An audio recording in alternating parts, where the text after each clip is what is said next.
morning, good afternoon, and good evening. Welcome to the Arcturian Starseed Traits on the Taurus moon meditation event happening live in the Become What You Believe group on Facebook, and then available there in replay as well as on YouTube at youtube.com/Walrod, appropriately named because that's me.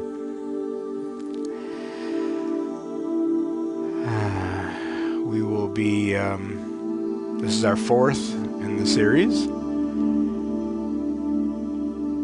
We align these events as much as possible on celestial events, full moon, new moon, eclipse, and in fact next month, Monday, May 16 is an eclipse, total lunar eclipse. And so, as much as I'm trying to convince myself to go ahead and do it on Sunday, I'm not sure. we will see which half of my brain wins that battle, I guess. But expect it to be mid-May for the eclipse. And Lyran next month. I'm pretty sure we're going to go for Lyran. But Arcturian today. Okay. Starseed being in the title.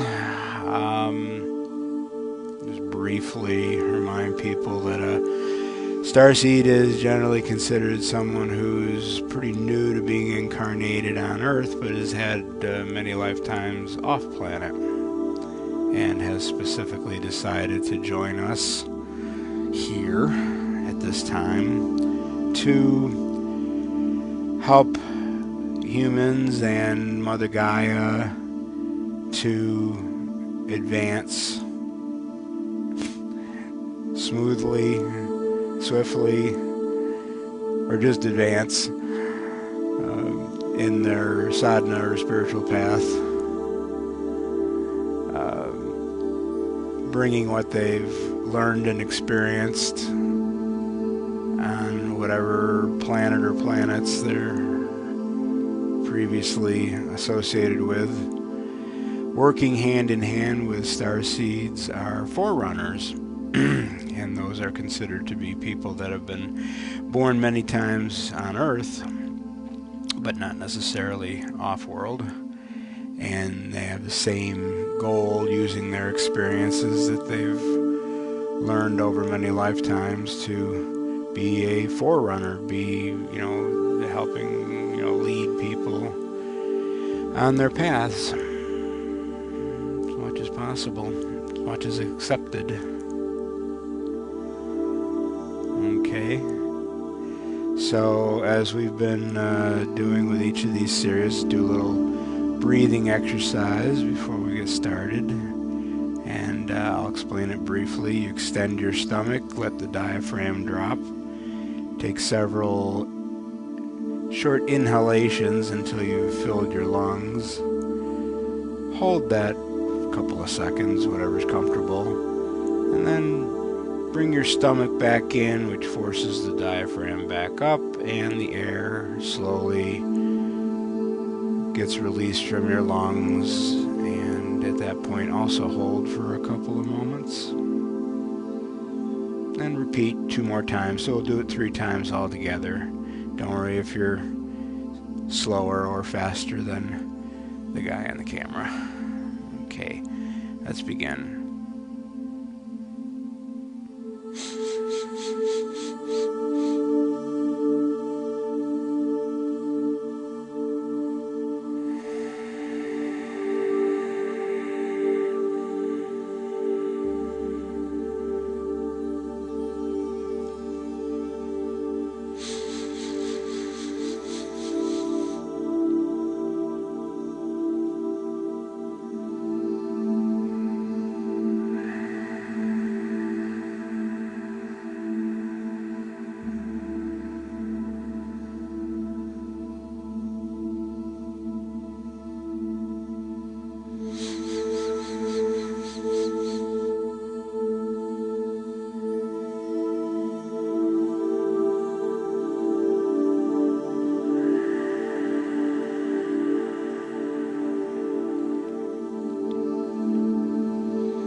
be very interested if anybody ended up commenting in the group or on YouTube, whether that's a satisfying exercise, as pleasant a way to start a meditation as I mean it to be.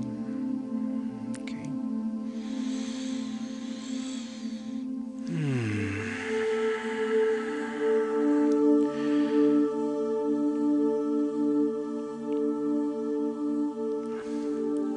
A little bit about Arcturus. Those of us in the northern hemisphere may have seen it many times in our lifetimes. It's the brightest star in the Boötes constellation. Boötes means herdsman. You can find it, if you're looking for it, by finding the Big Dipper, which most people can find pretty easily, I guess. And follow the handle to the end and beyond, and the bright star nearby, so to speak, is Arcturus. It's one of the brightest stars in the northern hemisphere sky, and quite a bit brighter than our sun. It's a red giant, which is why we're able to see it so well, probably. And astronomers say that it'll eventually burn out as a white dwarf, but for now we can easily see it. Southern hemisphere folks, not so much, but they've got their own Southern Cross and other things I've never seen. Okay, as we get ready to begin going through the traits, I want to encourage you to do two things. One is close your eyes and just feel with your body as well as listening with your ears and your mind to these descriptions. And also I'd like to introduce a guide of mine who I was introduced to by Tammy in one of our bi-monthly sessions, Tammy Kiefer. And his name is Rahman. Rahman is an Arcturian guide. These past couple weeks he's heard from me a lot as I've been listening to especially Ophina and Sakal Arcturian meditations, but also some others. And I've been invoking and would like to invite you to invoke and invite him to join us today to enhance our experiences, both with the traits, and when we finish that, and we sit and listen to this music for a little while. So the name again is Rahman, spelled alienly. I'll put it in a comment, like RHA_MAAN, something like that. I forgot to look it up. It's Rahman. So just feel welcoming to Rahman.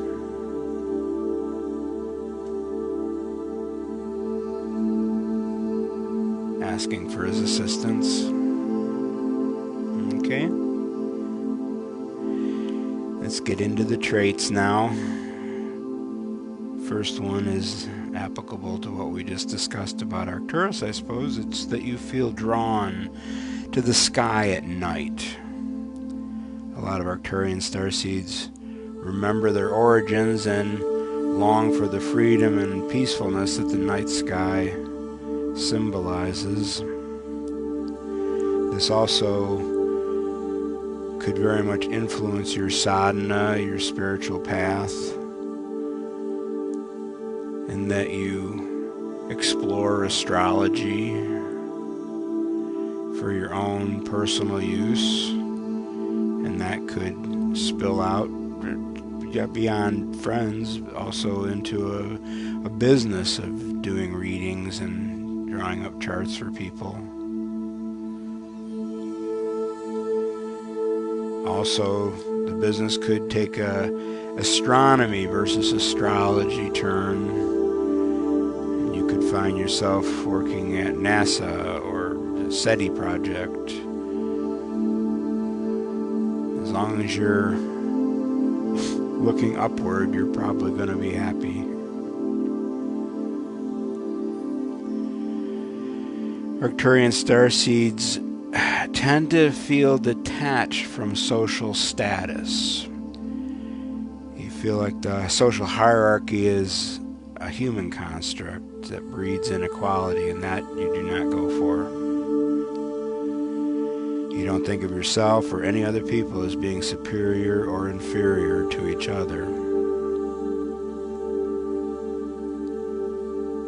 In your spiritual path, that allows you to avoid any kind of hierarchy in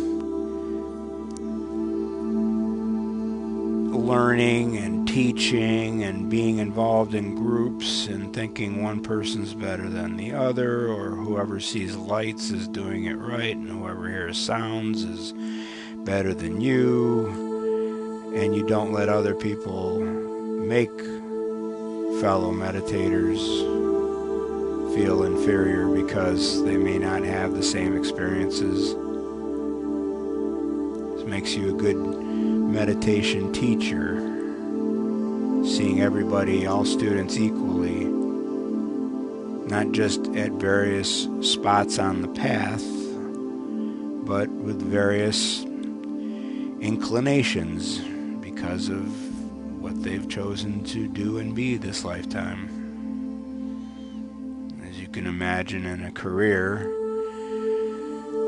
not getting involved in cliques and, again, hierarchies at work will allow you to pull disparate groups together for the common good, for a project successfully completed. It's a nice trait.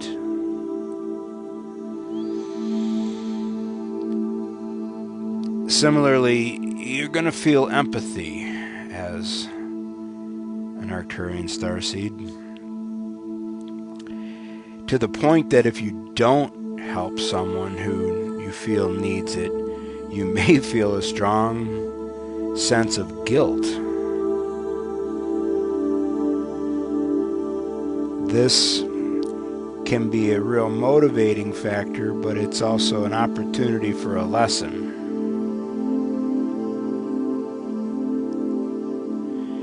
Finding that balance between feeling the empathy and helping where you can and not pushing, not trying to force anyone, and the feeling of guilt needs to be tempered by not wanting to empty out your bank account when you're trying to help someone get by in the real world,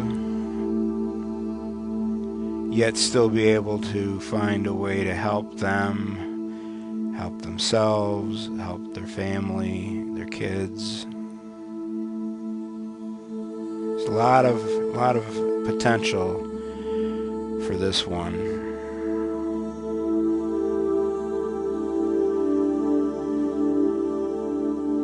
But you will feel and have to do something about it. Just finding that balance, that level, is what's important for you.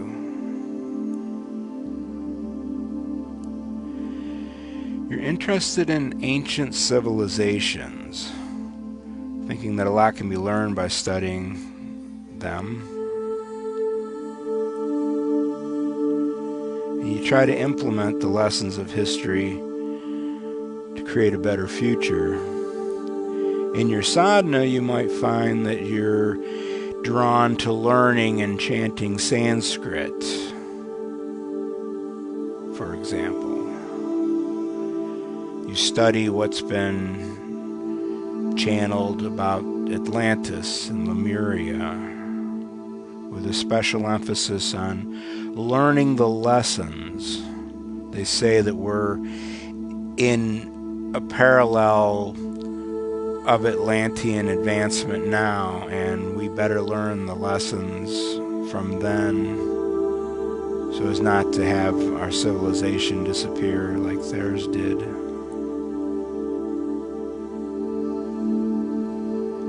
These same kind of interests can be applied outside of your sadhana, of course, in how you might be involved in, a clerk for a court or an assistant for a congressperson, working to learn the past lessons and apply them to current and future happenings. This might be something you're quite attracted to. And a lot of these, I think it's almost like you don't have a choice. Like, of course I'm going to be an astronomer. Of course I'm going to, be a leader of some sort and apply these lessons. It's like not even a question. You're very good at planning, and this will help with the above, of course. You might, in the career-wise, become an architect or a designer, taking concepts and planning out how to implement them, bringing them into physical reality. Always with that focus on improving the lives of fellow humans and the planet. This planning can be part of your sadhana, creating and leading meditations, writing blogs, taking people on pilgrimages.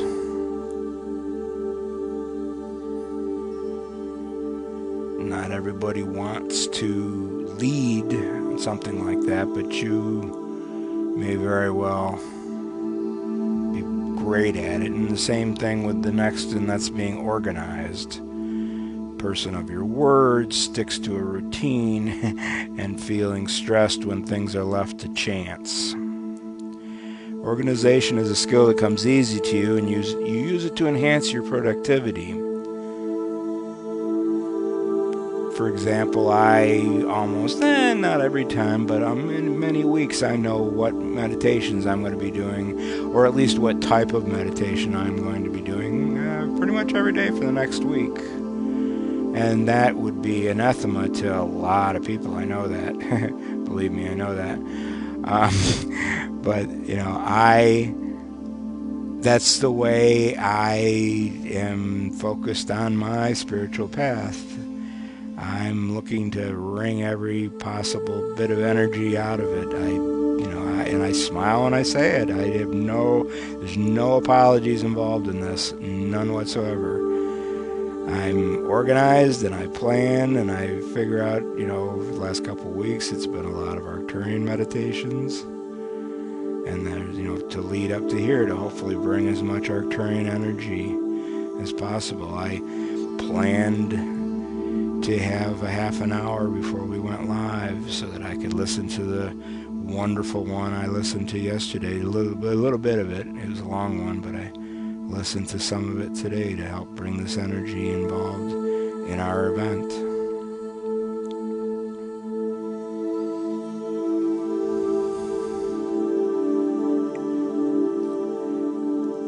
Your senses can trigger strong memories and other reactions. You might smell an odor or hear a sound, even see a color, and all of a sudden you're brought back to 5, 10, 20, 30, 40 years ago, something that happened, and it has this really, you just feel it super strong.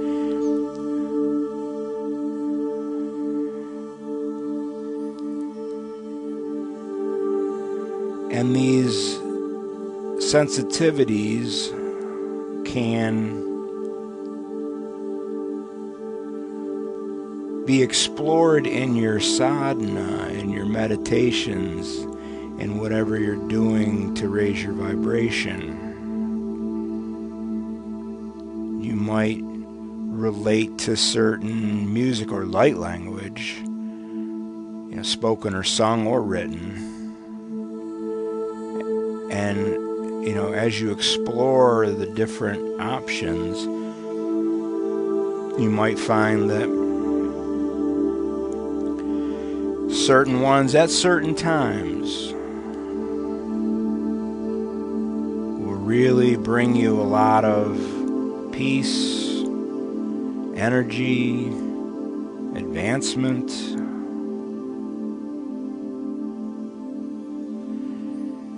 In the real world, sometimes it can be overwhelming. You could be sensitive to chemicals, for example.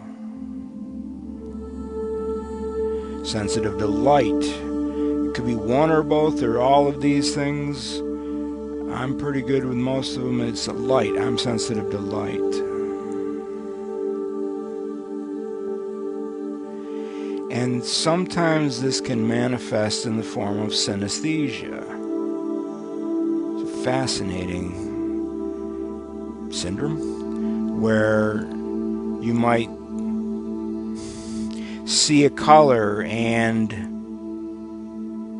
taste something, or you might hear a sound and smell something that's not there, but it's almost like the wires are crossed. It's not life-threatening or anything. It's just an interesting aspect that you may experience as an Arcturian starseed. Using these influences, these sensitivities in the real world may prove to be something like being a designer, an ad agency, knowing how, being sensitive, you know how these certain colors or sounds or tastes or smells influence people. Of course, you're going to influence them as a way of introducing them to something that will help them improve their lives and the lives of others. We're not using these superpowers for evil. That goes without saying, even if I did just say it.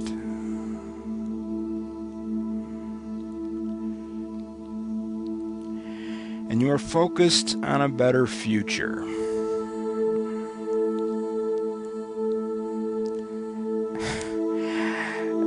You're optimistic about the future of Earth and its inhabitants. And you think of ways to make any situation better for yourself and those around you. It's a given.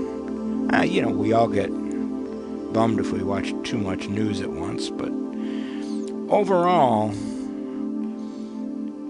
you find that people come to you for advice, and you're able to visualize the desired outcome and just naturally suggest what steps might need to be taken to manifest that.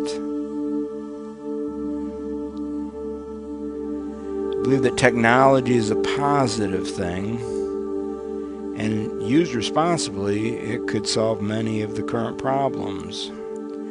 I think, for example, of the garbage floating in the oceans. Rather than wringing hands, I'm thinking you might be the person that finds that one combination that will allow it to get eaten up by whatever it would eat the plastic up. I'm not sure. You're going to use that technology to help the planet.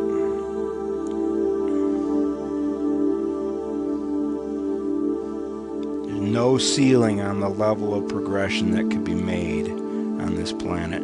You can imagine how this would affect your sadhana to have that feeling of optimism about the future opens everything up for you. Every meditation you listen to, every one you try to explore, and you're going to always keep wanting to explore new ones and apply them.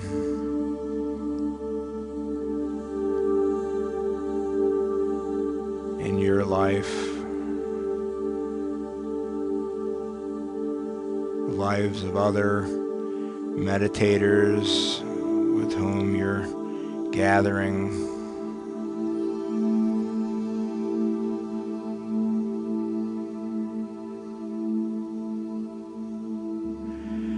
I invite you to once again think of Rahman, our Arcturian guide, who we've invited to join us today. In fact, not exactly a mantra, but while we listen to the music, perhaps repeat his name every once in a while to bring you back to the Arcturian Starseed energies.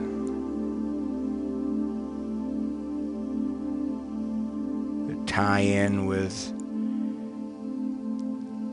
his energy and all of ours as we share our connection with him and with Arcturus, with our meditation group.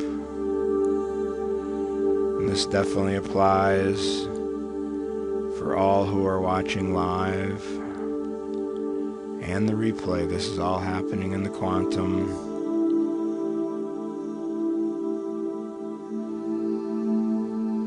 So you can do it like a mantra with Ra on the in-breath and Man on the out-breath, or just say his name whenever you're inspired to. And hope that that helps enhance all of our experiences.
Arcturians are said to be highly advanced mathematicians.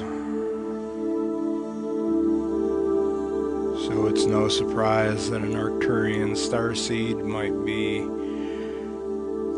feverishly attracted to seed of life, flower of life, tree of life, all the sacred geometry shapes, the Metatron's cube, which in itself contains all sacred geometry shapes, the Merkaba, which is our spiritual name for a star tetrahedron. So to focus on these shapes would be a useful tool in your sadhana, and it would be no surprise if your career included using these shapes as building blocks for whatever you're using them for.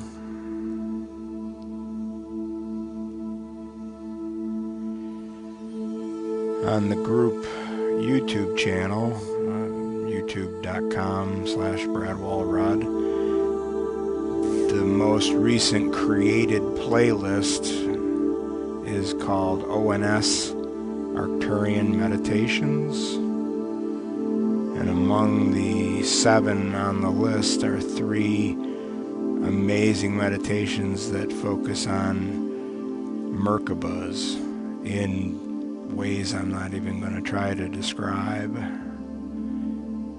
They use a numbering system, and I think they're focusing on different vortices of the Merkaba. Honestly, all I know is I get lost in them whenever I listen to them. Wonderful energy. There's so many things that can be happening on your spiritual path that can't necessarily be understood or explained in the moment. When I feel my brain being massaged in one of these meditations, I have to decide, do I trust the person to whom I'm listening?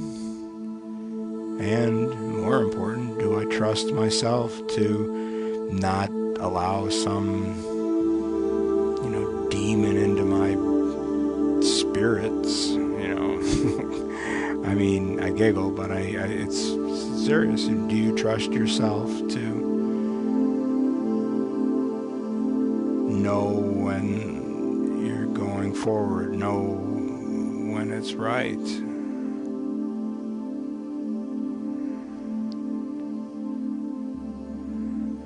Listen to your gut.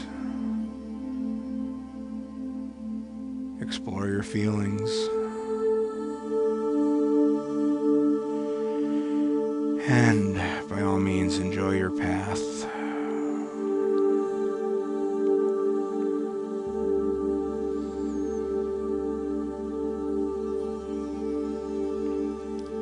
On that home page on YouTube is a playlist that this meditation will be added to, but you can find all of our Starseed Traits gatherings on that list.